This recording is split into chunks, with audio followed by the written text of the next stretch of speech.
ოჯახის წევრებმა და ახლობლებმა მას შემდეგ გადაწყვიტეს მიემართათ მედიისთვის, რაც პატიმრის მდგომარეობა, როგორც ამას თავად ამბობენ, განსაკუთრებით დამძიმდა ბოლო ერთი კვირის განმავლობაში შიმშილობის ფონზე. პატიმარი 18 წლიანი მსჯავრით ლევან ნოდია, უკვე თვეებია ითხოვს ნახევრად ღია დაწესებულებაში გადაყვანას. ის არის ქუთაისის ყველაზე მკაცრ მეორე დაწესებულებაში კოლონიაში, რომელიც არის დახურული ტიპის და პატიმარი ითხოვს, რომ დარჩენილი 9 წელი მოიხადოს ნახევრად ღია დაწესებულებაში გეგუთის ციხეში. თვეებია უკვე ამოთხოვნას აღღერებს ადმინისტრაციის მიმართ ციხის ხელმძღვანელობა საქმის კურსში ამ ყველაფერთან დაკავშირებით ის იღებს მუდმივად დაპირებებს, როგორც ამას მისი ოჯახის წევრები ამბობენ, მან დაპირებები მიიღო წინა საარჩევნო პერიოდშიც თუ ის დაეხმარებოდა ხელისუფლებას არჩევნებზე, ამ შემთხვევაში მას მოთხოვნას დაუკმაყოფილებდნენ, თუმცა დაპირება დარჩა დაპირება. სწორედ ამის შემდეგ გადაწყვიტა პატიმარმა 47 წლის ლევან ნოდიამ, რომ მიემართა ყველაზე უკიდურესი ფორმისთვის პროტესტისთვის და დაიწყო შიმშილობა.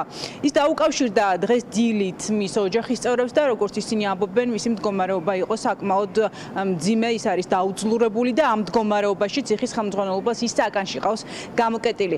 ოჯახის წევრების მიმართვის ადრესატია ციხის ხელმძღვანელი გოჩა კანდელაკი, ქუთაისის მეორე დაწესებულების უფროსი, რომელიც საქმის კურსში ამ ყველაფერთან დაკავშირებით და მიმართავენ მას, რომ მიიღოს ზომები და დაუკმაყოფილოს პატიმარს მოთხოვნა. რაც შეეხება უარის თქმის მიზეზს, როგორც ოჯახის წევრები ამბობენ, პატიმარს ციხის ხელმძღვანელი უშუალოდ გოჩა კანდელაკი უარს ეუბნება სხვა დაწესებულებაში გადაყვანაზე იმ მოტივით, რომ ის არის კარგი ყოფაქცევის მსჯავრდებული, ის მუშაობს ციხის მარკეტში და მას შემცვლელი არ ყავს ამ ეტაპზე, სწორედ ამიტომ ის უნდა დარჩეს დახურულ დაწესებულებაში. ეს არის უარის თქმის მოტივი, რომელსაც აღღერებენ ოჯახის წევრები.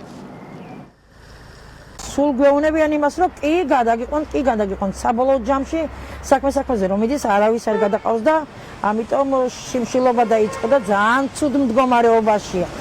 არც სახალხო დამცველი, არც არავინ, ჯერჯერობით არავინ არა შესული. შველას ვითხოვთ, იმიტომ რომ ხო უნდა იყოს რაცხა საშუალი, რომ გადაგვიყვანონ მაინც, რაღაც შეგვახონ მაინც, რაცხა ხო უნდა იყოს. იმიტომ რომ სანამ იყოს ჩვენც ხო ცოდვა ვართ ოჯახის წევრები. დახურულში უკვე 9 წელია როზის. და 9 წლის განმავლობაში იმდენი იყო შეპირება, რომ ახლა არჩევნები იქნება დაგვეხმარე. სუფლად შეიძლება ერთი ციხიდან მეორე ციხეში განცხადება დაწერო, აქაც დაწერო ამ ციხეშიც განცხადება და თავისუფლად შეიძლება კარგად იქცევა, მუშაობს მანდ და კარგი, ყველაფერი კარგია. ვარც ჩვენ ვიცით, რომ შენ აქ ჭირდები, გასაგები აქვს ჭირდები, მაგრამ ოჯახსაც ხო ჭირდება. ოჯახს არ ჭირდება, ჩვენ არ ჭირდება. ხალხი ხოცავს, კლავს, აუპატიურებენ, იმათ არ აძლევენ ამ ხელა წელს, ამას რომ აქვს. ამ დილით რო დამირეკა, ახლაც აღელვებული ვარ, ვინაიდან ძალიან ცუდადა. უძლურია უკვე ადამიანი რამდენი დღეა შიმშილობს. შრალი შიმშილობა გამოცხადებული. მინდა მივმართო ქუთაისის მეორე დაწესებულების უფროს გოჩა კანდელაკს, რომ რეაგირება გააკეთოს და გადაიყვანოს ლევანი ნოდია მე-14 დაწესებულებაში.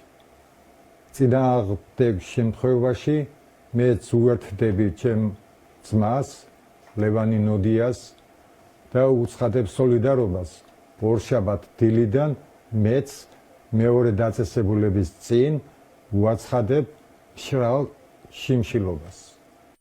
როგორც მოისმინეთ, თუ ქუთაისის მეორე დაწესებულებაში მოშიმშილე პატიმარს ლევან ნოდიას მოთხოვნას არ დაუკმაყოფილებს ციხის ხელმძღვანელობა, პენტენციური სამსახური, ამ შემთხვევაში ოჯახის წევრები ამბობენ, მისი ერთ-ერთი ოჯახის წევრი ყოველ შემთხვევაში რომ ჩავა ხვალ ქუთაისში ციხესთან და დაიწყებს ისიც მშრალ შიმშილობას. ამ ყველაფერთან დაკავშირებით ინფორმირებულია სახალხო დამცველიც, ოჯახმა მიმართა მათ და არაერთხელ, თუმცა წარმომადგენელი ომბუდსმენის ამ ეტაპზე ჯერ მოშიმშილე პატიმართან არ შესულა.